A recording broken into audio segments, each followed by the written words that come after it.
Hello everyone, for today's episode tayo po ay magluluto ng pasyak.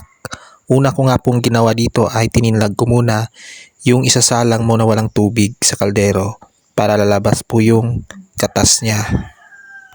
Pagkatapos niyan guys, yung kinudkod na niyog ay ilalagay natin sa planganeta.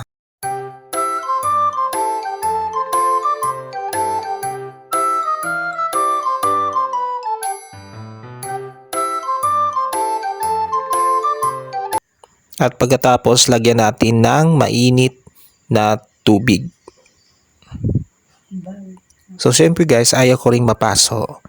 So, maglalagay din po tayo ng maaligamgam na tubig.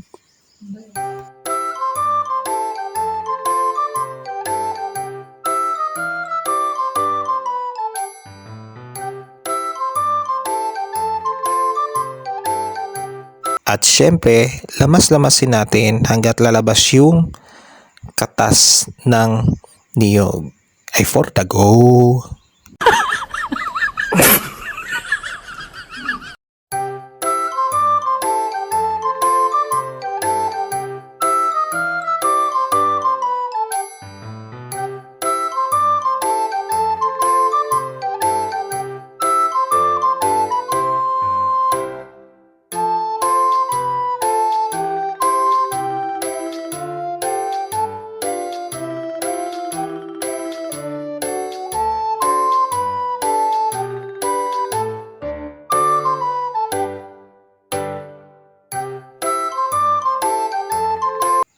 So, i-drain po natin guys para hindi po maisali yung mga sapal ng niyog.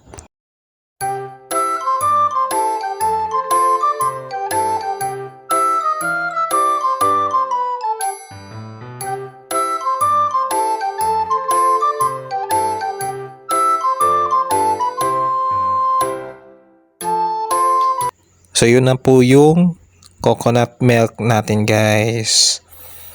So ito naman yung pasyak. Natapos na po yan natinlag at natapos na rin pong nalinisan. So ngayon, ilalagay natin sa kaldero. Kaya lang naman sa planggana tayo magluluto. For the go! What?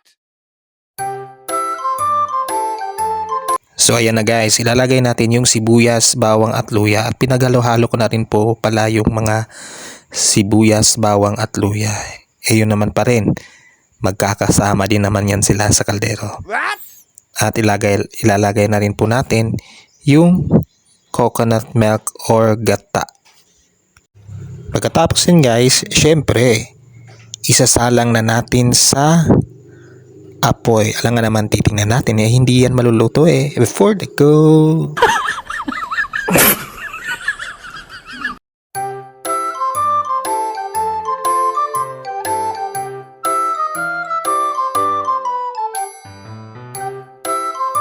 At syempre guys, para may lasa, mag-add po tayo ng asin, konting asin.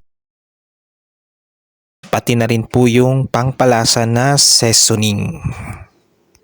At mas maganda guys na lagyan po natin ito ng sili na haba. Kaya pumunta po ako sa garden para kumuha ng sili na haba. Kaya sabi ko sa inyo, pag may itinanim, may aanihin.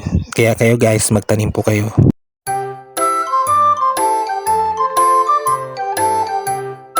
So natapos natin hugasan yung sili na haba, ilalagay na natin sa pasyak, sa ginataang pasyak. So bago tayo magtatapos guys, please follow niyo po ako sa FB account, Jerby Ampong, sa TikTok, Jerby Ampong, at sa YouTube channel naman po guys, Jerby Ampong TV. Bye-bye!